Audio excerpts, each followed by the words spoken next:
I'm thinking to myself, does this guy want me to drop like $3 or something? And I'm thinking to myself, you're not the right customer for me. If you are weighing that small amount up, you're not the right customer for me. And it's about being brave and saying, you are not the right customer for me. Hey guys, welcome to the Quick Talk Podcast, the only show handcrafted for small business entrepreneurs looking to explode their business. It's time to get your mind right so you can get your grind right. Are you ready?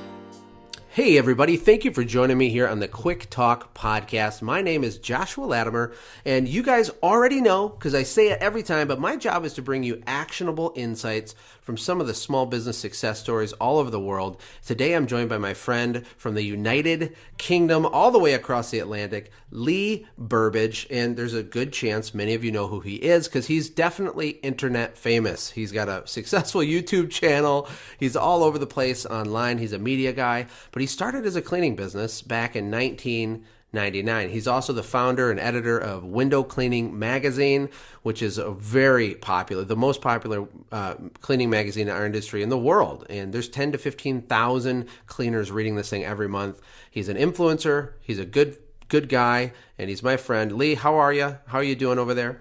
How are you doing, Josh? Thanks for having me today. I'm super excited to talk to you. I've been trying to track you down for some time, but you travel all over the place doing God knows what. I mean, I see you in Europe and I see you in all over really, you've been a ton of places. But before we get into some of that, can you give us a little history on, how you got into the cleaning business? The market there is so different. What's your story? To be honest, who would have thought that from going all over the world had began from, starting off a small residential window cleaning business in an estate in the middle of England. But as it was, I used to be a sales rep for a printing company. And a friend of mine said to me that he said, well, have you ever thought about window cleaning? Because I got made redundant for the third time.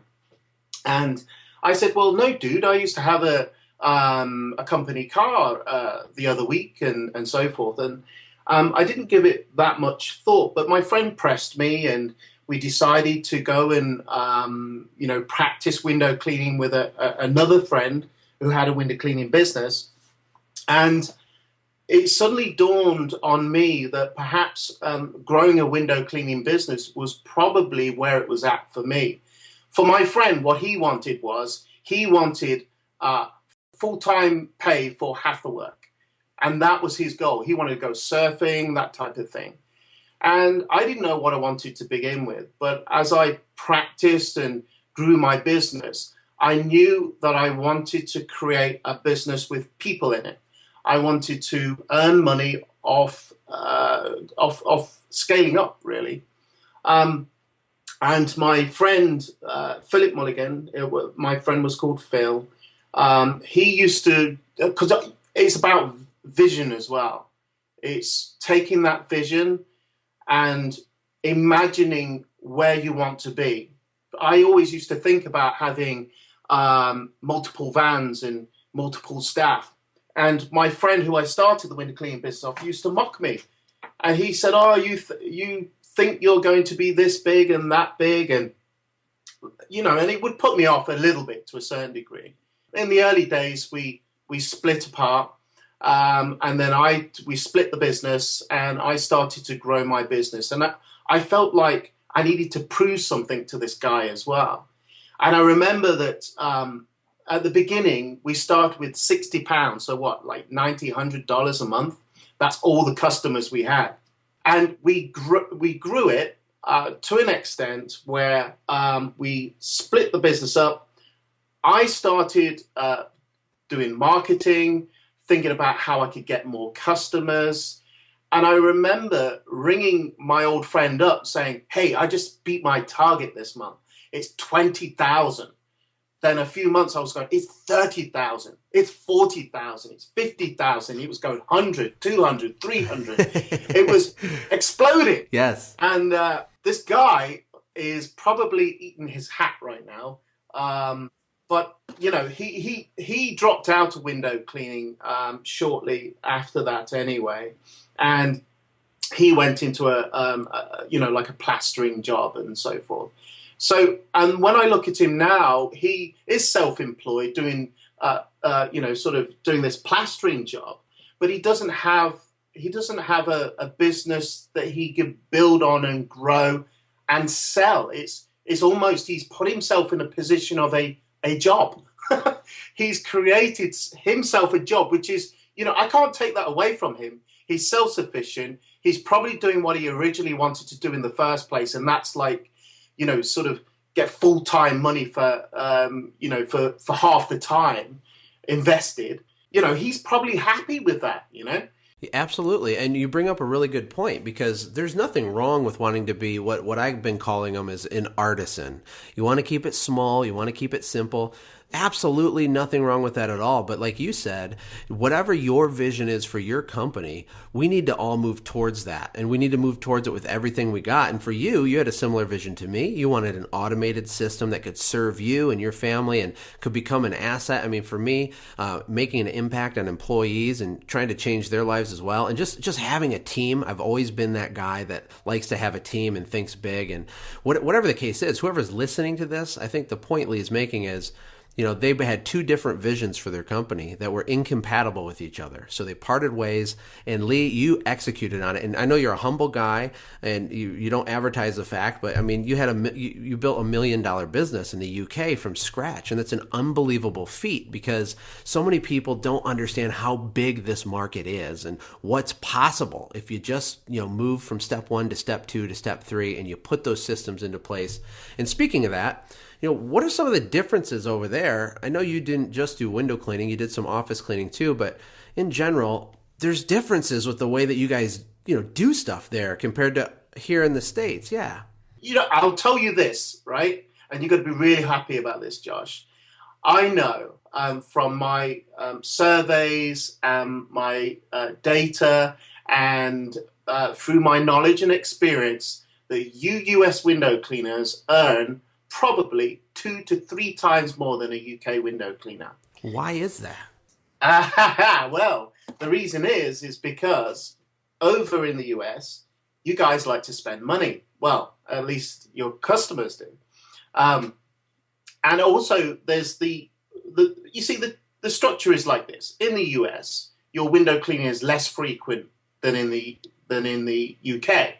So you might spend, I don't know, you might charge $250, $300 minimum per property. Well, that's like £150, 300, you know, £150, £170 in the UK. We clean windows more frequently, and we're happy with like $15, $20. But then again, the house is smaller. You've got to imagine that we're on an island, and there's only so many houses we can build on this small island. And you're only talking, you know, 4 on the front, 2 on the side, maybe 3 on the back. You're not talking that generally with American houses. You're talking 20, 30 windows. Is that about right? Does that sound right to you? Yeah, that's probably pretty average. In fact, a lot of cleaning companies here always have that 20 window special, you know, but there's lots of, I mean, I had customers with 100 windows. People over here build monster houses. There's no doubt about that. They do. And, you know, you can, and because it's an infrequent clean, it's once a year, twice a year, 3 times if you're really, really lucky, you know, you can charge the top dollar, but you're not just doing the external window clean, which is what a window cleaner would do. You're doing the tracks, the screens, you're doing the inside windows, you know, and I had a customer call me, this guy, prospect customer, he called me, he says, do you do one-off window cleans? And I said, sure. We have a minimum call out of, this is just exterior windows, by the way, would take us, I don't know, half an hour, 40 minutes to do, I'm guessing. And, you know, and so our minimum call out is $50. if you want us to come out and do that for you. Anyway, so that job was scheduled in today. And, I like to go on the tools as well. This is something you'll learn about me. I am happiest window cleaning or video, making films for my YouTube channel, or doing my magazine, writing for my magazine and putting that together. And so this job was scheduled today, and I went and did it myself. So I went along to this job, and I started talking to the guy about how, what was your process of finding me as your window cleaner? And he says, well, he rang the first one, and they only did commercial, which is fair enough. Some companies decide to do residential or commercial. The second company turned around and said, well, we can do it, but we can't do it until the end of March. And this guy's going, well, that's no good. I'm off on my holidays, and I need it in the next week. So that was no good to him. And then he had this other company ring up, and that he rang, and he said, look, why, he says, I'd like a one-off window clean. And the guy said, it's not worth it. It's not worth it for me. And I thought to myself, how ridiculous is that? When I got to that job, I started speaking to the customer, and it was $50, but let's put it in pounds because it's easier for me to remember. It's £30 call out, and I was cleaning his windows. It took me about 40 minutes to do, and I did a really good job, and I was talking to the customer the whole time. That became a twice-a-year customer. Then the next door neighbor came out and said, hey, dude, can I have your business card? Yeah, no problem. I'll get that sorted. And before you know it, the guy that refused the job on the account that it was just a one-off clean, he wanted a monthly cycle. That job would have been £12 a month. He would have been making more visits and earning less than I was for the cleans that I'd scheduled for this guy. It's always worth it. Well, what do you think is the root cause of looking at it that way? Is it just a more pessimistic look in the world? Is it what's the deal? Why you think a cleaner over here would be more likely to jump on an opportunity like that? Well, I think the American market is different to the UK because of regularity, because of size of property. You pay more money as well. Your customers out there pay more money than the British customers would do. I think sometimes it could be a multiple reasons, but not to smell opportunity is probably a real bad thing, a bad thing for your business, because I will probably end up doing 10 properties in that street, and that guy missed out because you know what, he said it wasn't worth it, but it was. There's opportunity all around us, and all the little guys out there listening, you probably have no idea how huge your business could be if you just understood what to do and played the long game and built a real solid structure around your processes and stuff. I'm from a small town, and the town where I started my company, Lee, only had 15,000 people that lived in it. And I built a very big company with this being our home base. Now, we traveled out to some other bigger towns and stuff, but I think it's just perspective and seeing opportunity. My mom used to always say, Josh, God provides all of the food that all the birds need, to eat, the birds on the earth, right? But he doesn't put it in their nest. You got to go get it. You got to go get it. You got to get off your butt, stop whining and complaining, and get out there and get it. I was just about to say, and that's the crux of the matter, really. It's the difference between being switched on for your business for growth and not being switched on. Now, for all I know, the guy that said it wasn't worth it, he's probably just him and another guy, and he's just happy with that, But if he's the other guy that has 10 employees or 20 employees, then he's not thinking about his business in the right way. And it's a mindset. You go to bed thinking about your business. You're thinking about how you're going to grow it at nighttime, in the morning, when you're having your coffee, when you're eating your bagel, when you're taking a leak. You are thinking about how to grow your business and where you're going to get the customers from. And being creative is important too. Trying to be creative with your business, because it's not just you out there. You think it's just you. It's not.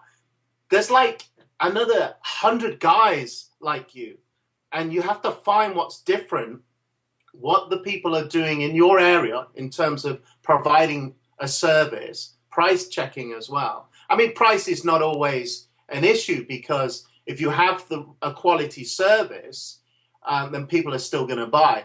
But in the UK particularly, in the US, I don't think you guys are too price sensitive, your customers, are they? But they really are to the penny in the UK.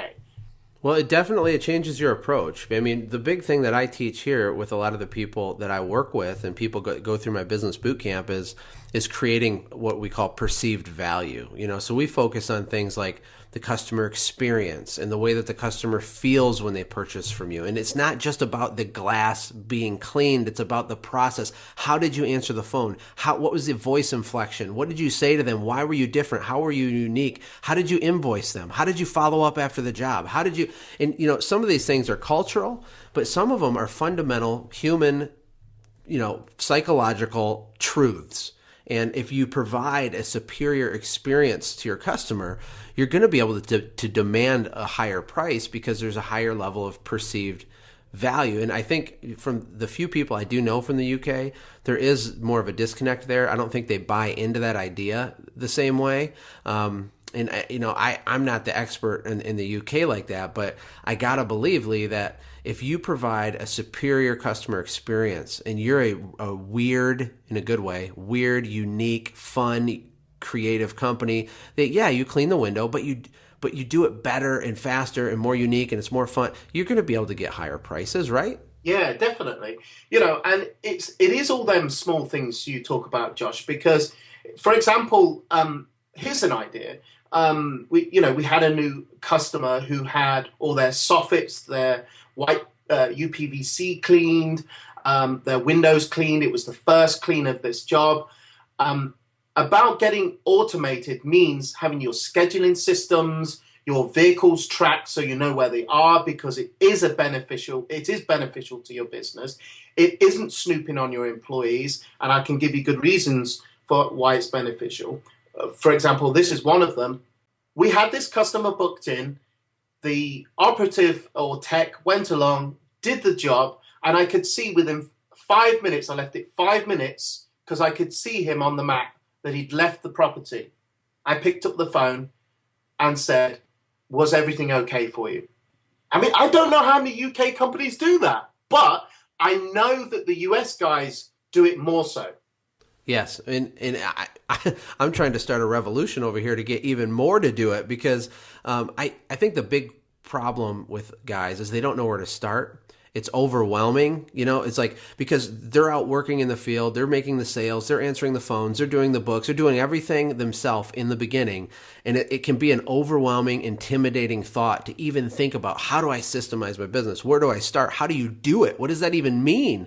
It sounds like this really scary word, but essentially all the system is defining a specific way to handle something and looking at everything that you do right now. Because here's the big secret, Lee. And there's not a lot of $1 million cleaning companies really anywhere, and especially in the UK, right? But here's the secret. Everyone already has systems. It's just that their systems aren't that good. Our whole life is nothing but systems. The way we think about ourselves, the way we talk to our wife, the way that we engage our kids, the way that we take care of our bodies, the way that we start companies. We're already doing a system. It's just, you got to ask yourself, is the way that I'm doing it right now maximizing my chances of getting as quickly as I can to my goal, my destination? And for me, it was to be able to move out of the country, have location freedom, as I call it. And for you, like you said early in the interview, you had these visions of what your company was going to look like. You knew that you needed these trucks and this team and this staff and all this revenue. And you got to have these systems in place to get there. So it was a natural progression for you as you work towards your goal, or I call it your why. Yeah, definitely. And, systems equals automation. So, if you are able to turn around and say, you can take yourself out of that business and it would run itself. If you could do that, then you have your systems. It is automated to a degree. But then to take that to another level, let's say you have a turnover of, say you're at £300,000 or something like that. You want to get it to £1 million. You now got to think about all the pitfalls and how to stage for that. What do you need that has to be automated? What are going to cause you problems? If you wanted to create £1 million turnover of residential window cleaning, then the biggest thing for UK window cleaners will be, number one, to deal with cash issues. Because when you've got a small business and you've got 2 or 3 guys that you really, really trust, to expand and scale up, you got to take cash out, because the chances are when you scale up, you're getting 10, 20, 30 guys, you're bound to get somebody that might want to skim off the top, if you know what I mean. Yeah. And there's different stages. I mean, you don't need to have complex, technology deployed in your business and all your trucks at the beginning. I mean, you didn't have vehicle tracking set up in year 1.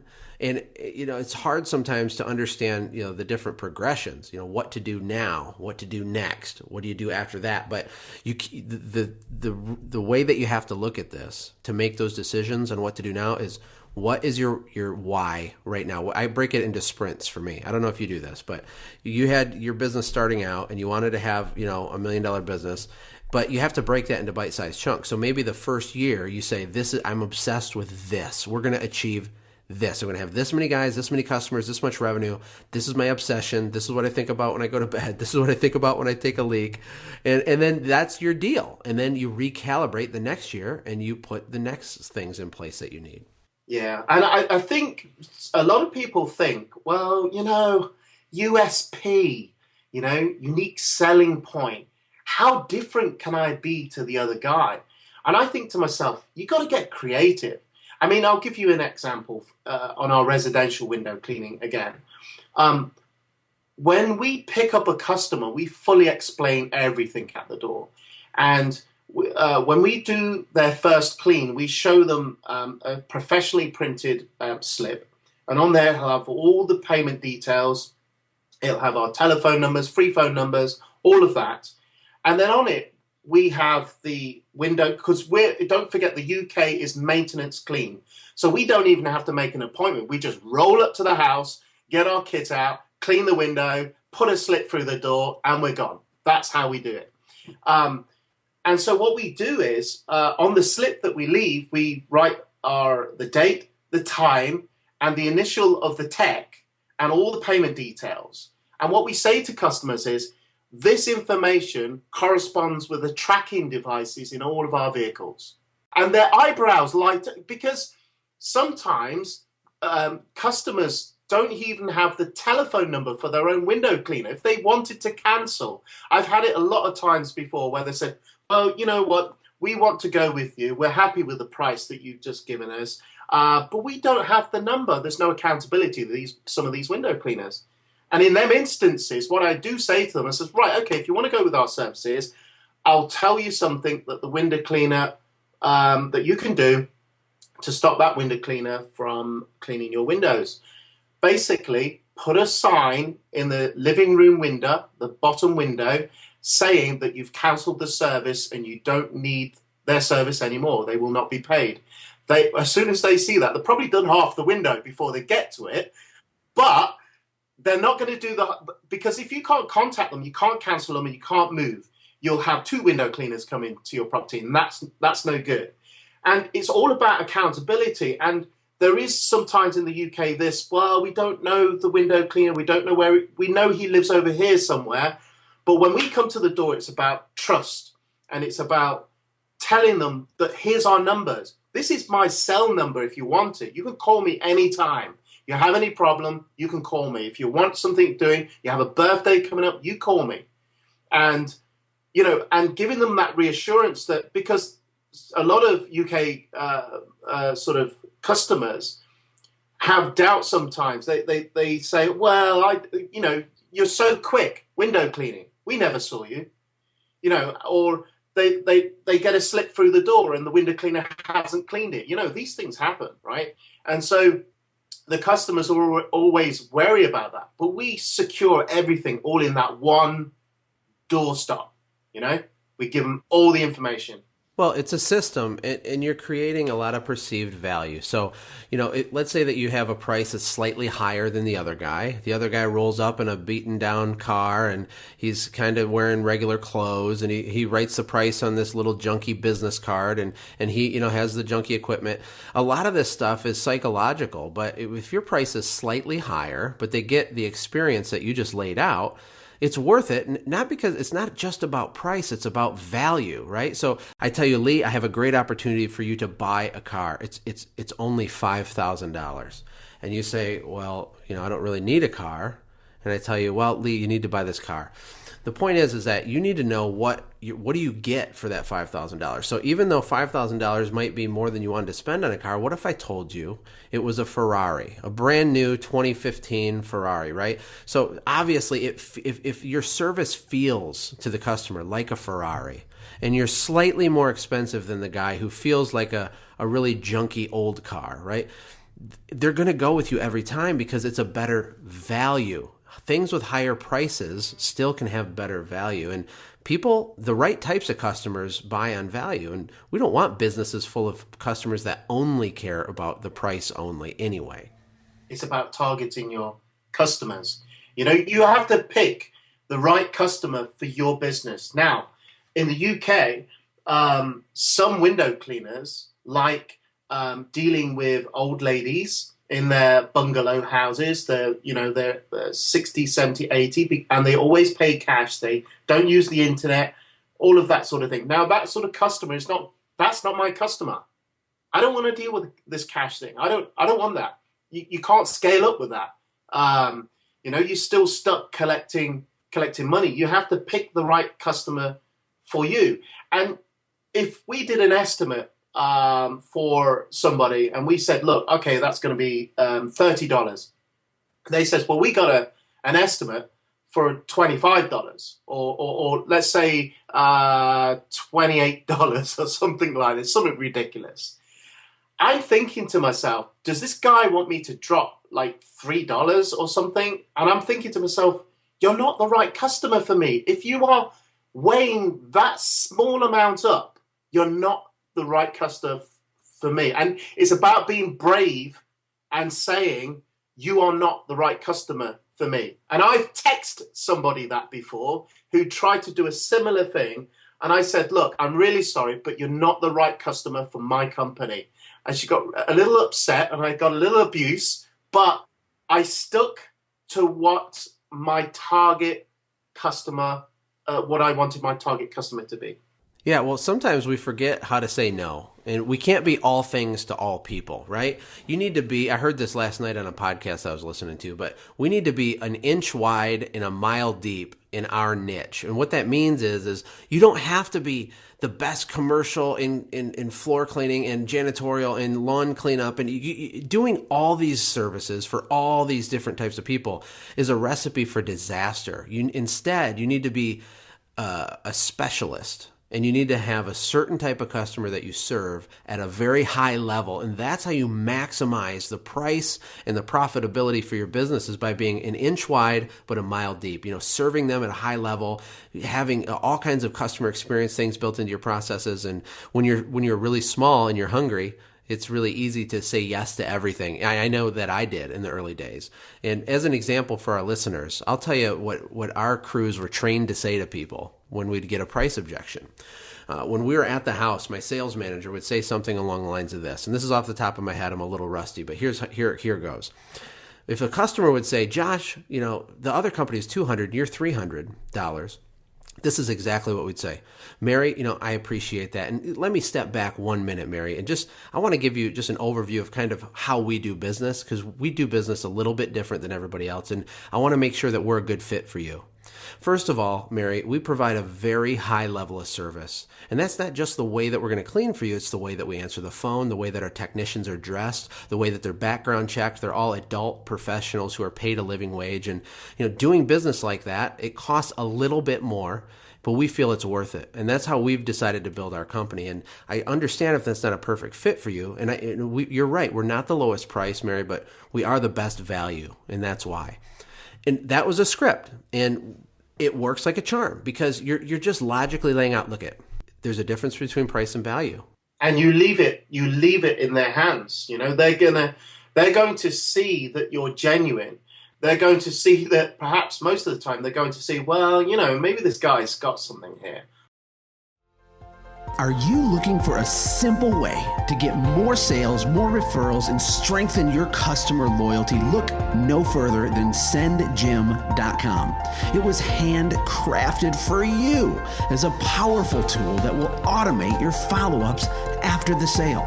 Imagine being able to stay in contact with your customers all year long by pushing a single button on your smartphone.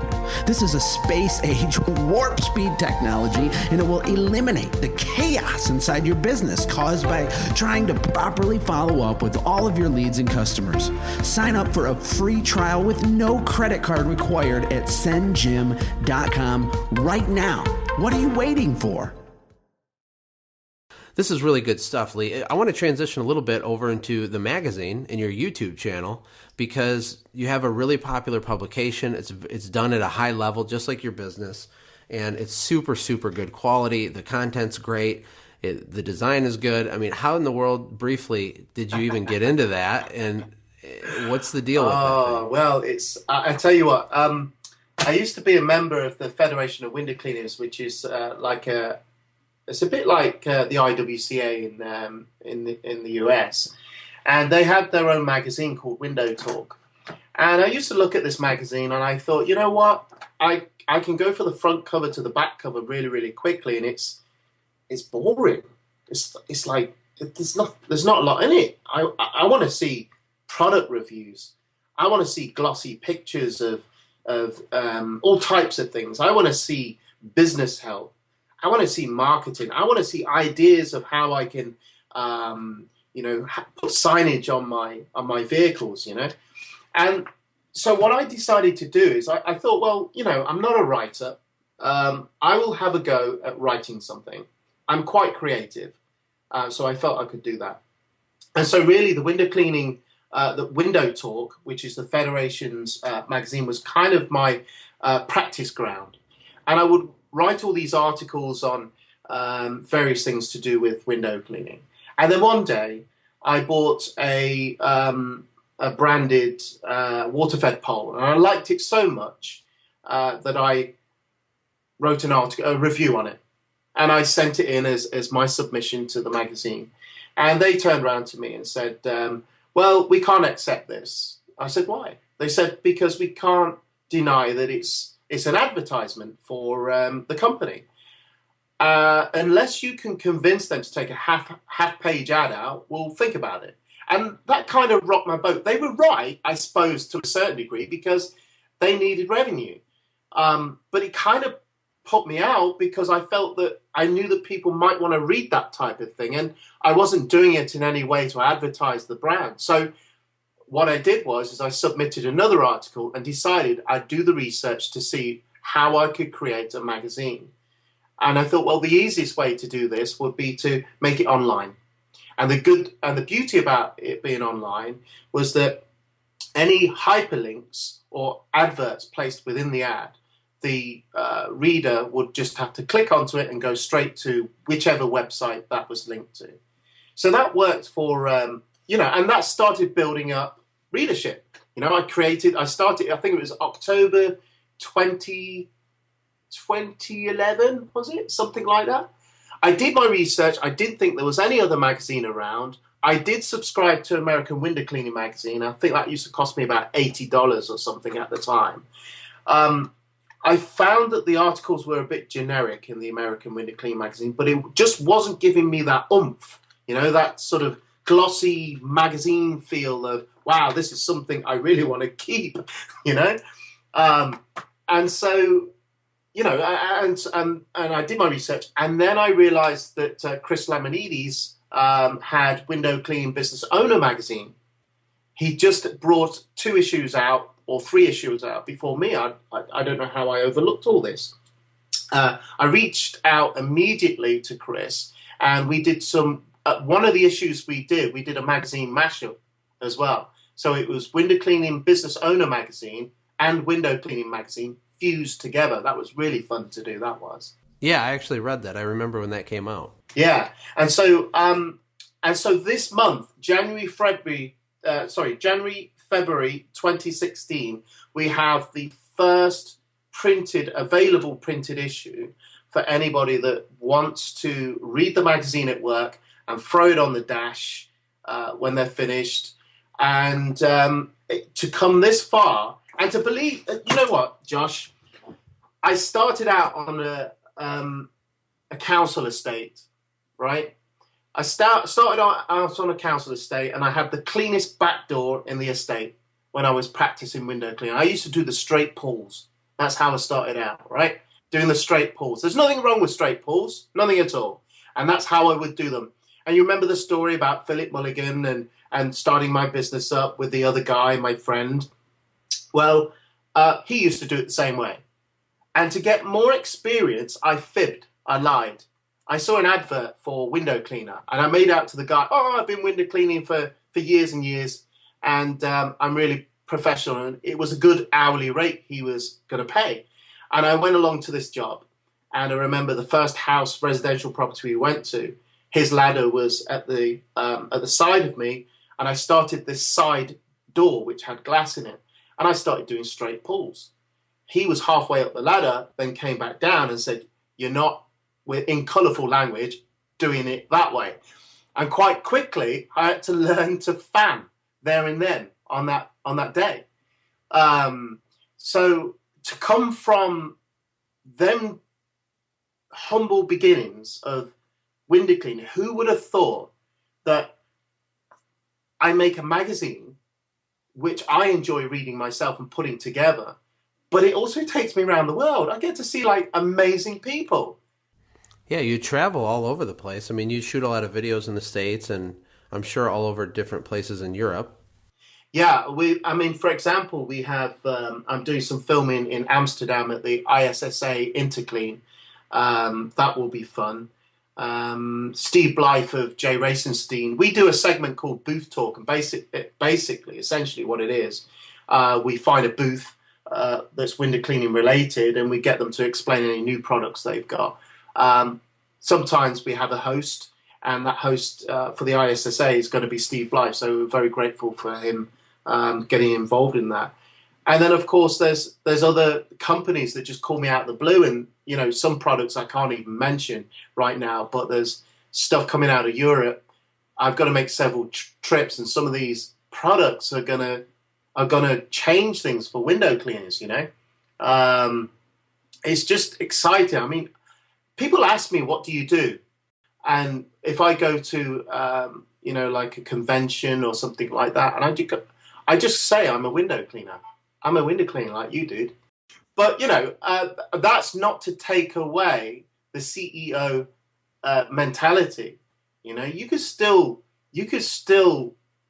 be at the top of the tree of 40 guys, okay, and run a company. And if you feel like you want to say you're a window cleaner, and you got a $5 million company, but if you just want to say you're a window cleaner, that's allowed. That's okay. No, it's actually more fun the bigger your company gets. I that's what I would always say too, because sometimes you don't want to just explain your whole life history and unpack everything. So someone asks you what you do, I would say, I clean windows. And that's all I'd say. My wife would roll her eyes, because I had all this other projects going on and all these things. But the bottom line is that we all want to build companies that get us to our individual why. And whether that's spending more time with the family or it's building an empire that you're the king of, whatever the case is, that's what I like to help people do. That's what your magazine's all about, is helping us educate ourselves and arm ourselves with the information we need from not only people who have done it, but all the industry news and the stuff that's out there. That's what I appreciate the most about your magazine and your YouTube channel. I know, guys, if you want to connect with Lee, you can just Google his name, Lee Burbidge. It's in the show notes, Burbidge, and he comes right up at the top. He's a lot of videos, a lot of content out there. The magazine itself, tell me if this is right, it's windowcleaningmagazine.co.uk. Is that correct? Yeah, that's correct. Yeah, .co.uk. Yeah, we'll put that in the show notes as well. I just appreciate you taking the time. You have a very interesting story. You started with humble beginnings, just like I did, built a monster. Now you get to do what you love, travel the world, do media, make magazines, and you're just a fun guy. I know you're a family guy like I am. I appreciate that. And is there any final parting thoughts you want to add to the show? I think vision is very important. You need to visualize where you want to be and write it down on a piece of paper and put it away and get the piece of paper out and look at it again, your goals, where you want to be, and realize them goals. You will, if you think and imagine yourself there, I promise you, you will be there. I agree 100%. That's good words of wisdom, guys. Thank everybody for joining me and Lee today. And Lee, have a great day. I hope you're not too cold over there while I'm in sunny Costa Rica. Thank you, Josh. Hey, thanks for hanging out, friends. And from all of us here at the Quick Talk Podcast team, we hope you loved today's show. We hope that you were inspired to become a doer and not just a listener. Apply what you've heard today in your own business and watch things change for the better. Lastly, remember that all the money in the world can't save your soul. Seek first the kingdom of God, my friends. We'll see you next time. For more information about the Quick Talk Podcast or Joshua's other businesses, visit our website, quicktalkpodcast.com. Have a blessed day.